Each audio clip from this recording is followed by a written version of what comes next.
students, I hope you like my video. If you like my video, please like and share my YouTube channel. आज हम पढ़ते हैं 11th class का chapter number 12 जो है हमारे पास ऑर्गेनिक केमिस्ट्री। ऑर्गेनिक केमिस्ट्री में हम क्या पढ़ते हैं? ऑर्गेनिक केमिस्ट्री में हम पढ़ते हैं जो भी हमारे पास कार्बन के कंपाउंड्स हैं। कार्बन के हमारे पास काफ़ी ज़्यादा कंपाउंड्स होते हैं, बट इसमें हम अभी सिर्फ यही पढ़ते हैं। हमारे पास जो कार्बन के कंपाउंड हैं सैचुरेटेड कार्बन कंपाउंड और दूसरा आ गया हमारे पास unsaturated carbon compound. Saturated carbon compounds कौन से होते हैं? सैचुरेटेड कार्बन कंपाउंड्स हमारे पास वो कंपाउंड होते हैं जिसमें कार्बन और कार्बन के बीच में क्या हो? सिंगल बॉन्ड बने। कार्बन और कार्बन के बीच में सिंगल बॉन्ड बनता है, उसको हम क्या बोलते हैं? Saturated carbon compound. और हमारे पास अनसैचुरेटेड कार्बन कंपाउंड्स कौन से होते हैं? अगर कार्बन और कार्बन के बीच में क्या बन रहा है? डबल बॉन्ड, या तो कार्बन और कार्बन के बीच में ट्रिपल बॉन्ड बनता है, उसको हम क्या बोलते हैं? Unsaturated carbon. अब हम इसमें बात करते हैं आयुपैक की। आयुपैक ये सबसे इम्पॉर्टेंट है ऑर्गेनिक में, जिससे हम कार्बन कंपाउंड की नेमिंग वगैरह करते हैं। आयुपैक नेमिंग जो हम बोलते हैं, सबसे पहले तो ये पता होना चाहिए कि हमारे पास आयुपैक की फुल फॉर्म क्या होती है? International union of pure applied chemistry. क्या होती है हमारे पास आयुपैक की full form? International union of pure applied chemistry. ये हम यूज करते हैं जो भी कार्बन की नेमिंग वगैरह देते हैं उसमें यूज करते हैं, जिसको हम बोलते हैं आयुपैक नेमिंग देनी है हमने, या तो हम क्या कार्बन की कॉमन नेमिंग वगैरह देते हैं उसमें यूज होते हैं। इसमें नेक्स्ट है हमारे पास सब्स्टिट्यूएंट। जो हमारे पास सब्स्टिट्यूएंट्स हैं वो कौन कौन से हैं? NO2। NO2 को हम क्या बोलते हैं? नाइट्रो। नेक्स्ट आ गया हमारे पास हैलोजेंस। जितने भी हैलोजेंस हैं उनको हम किससे डिनोट करते हैं? X से डिनोट करते हैं। हैलोजन, जितने भी हैलोजेंस हैं हमारे पास उनको हम किससे डिनोट करते हैं? X से डिनोट करते हैं। और ये तो पता ही होगा कि हमारे पास ग्रुप 17 को क्या बोलते हैं? हैलोजन ग्रुप बोलते हैं। और हैलोजन कौन कौन से हैं हमारे पास? फ्लोरो, क्लोरो, ब्रोमो,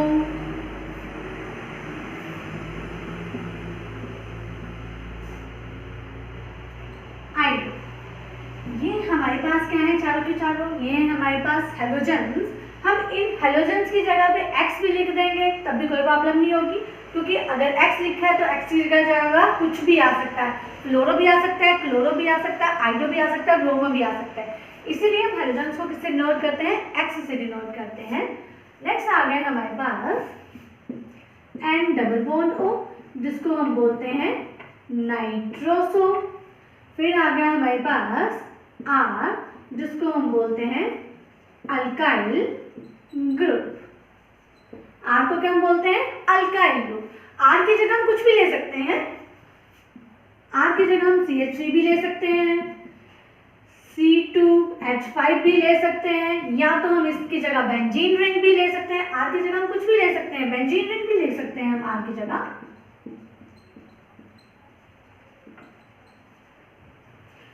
नेक्स्ट है हमारे पास CH3। CH3 को क्या बोलते हैं? मिथाइल। C2H5 इसको हम बोलते हैं इथाइल। C3H7 इसको हम बोलते हैं प्रोपाइल। ये आ गया हमारे पास सब्स्टिट्यूएंट्स जो हमारे पास यूज होते हैं कार्बन की नेमिंग्स के लिए। ओके, ये हमारे पास यूज होते हैं, इसमें जो भी ब्रांचेस वगैरह बनती है उसमें यूज होते हैं। इसलिए ये जो है हमारे पास इंपॉर्टेंट है सब्स्टिट्यूएंट्स।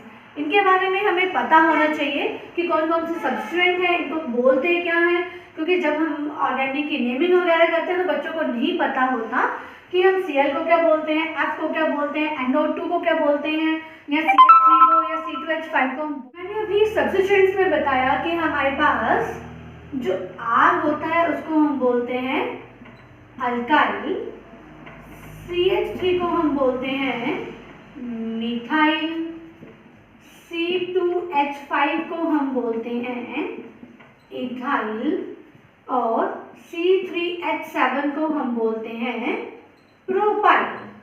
यही बताया था मैंने सब्स्टिट्यूएंट में। अगर हम R के साथ O लगा दें या CH3 के साथ O लगा दें या C2H5 के साथ O लगा दें या C3H7 के साथ हम O लगा दें तो ये क्या बन जाएगा? अगर हम R के साथ O लगा देते तो ये क्या बन जाएगा हमारे पास? एल्कोक्सी।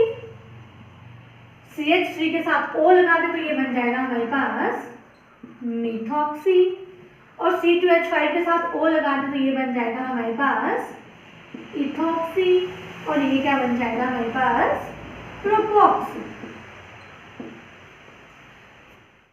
सब्स्टिट्यूएंट्स के बारे में तो हमने पढ़ लिया। अब नेक्स्ट पढ़ते हैं हम वर्ड रूट। जो वर्ड रूट है वो भी सबसे ज्यादा इंपॉर्टेंट है नेमिंग के लिए, कार्बन की नेमिंग के लिए। अब देखो इसमें अगर हमारे पास 1 कार्बन है तो उसको हम बोलते हैं मिथ, 2 कार्बन है तो बोलेंगे इथ, 3 कार्बन है तो बोलेंगे प्रोप, 4 कार्बन है तो बोलते हैं ब्यूट, 5 कार्बन है तो बोलते हैं पेंट। अगर हमारे पास 6 कार्बन है तो बोलते हैं हेक्स, 7 कार्बन है तो बोलेंगे हेप्ट, 8 कार्बन है तो बोलेंगे ऑक्ट, 9 कार्बन है तो उसको बोलते हैं नोन और 10 कार्बन है तो उसको हम क्या बोलते हैं? डेक। ठीक है, 1 कार्बन को बोलेंगे मिथ, 2 को eth, prop, but, pent, hex, hept, oct, non और डेक। ये आ गया हमारे पास वर्ड रूट्स। अब बात करते हैं हम प्राइमरी सफिक्स की। प्राइमरी सफिक्स, प्राइमरी सफिक्स में क्या है? अगर कार्बन और कार्बन के बीच में सिंगल बॉन्ड है तो उसको हम क्या बोलेंगे? एन। कार्बन और कार्बन के बीच में डबल बॉन्ड है तो उसको हम बोलते हैं इन। और अगर कार्बन और कार्बन के बीच में ट्रिपल बॉन्ड बनता है तो उसको हम बोलते हैं आइन। ये आ गया हमारे पास प्राइमरी सफिक्स। कार्बन और कार्बन के बीच में सिंगल बॉन्ड होगा तो एन, डबल बॉन्ड होगा तो इन, ट्रिपल बॉन्ड होगा तो आइन बोलते हैं।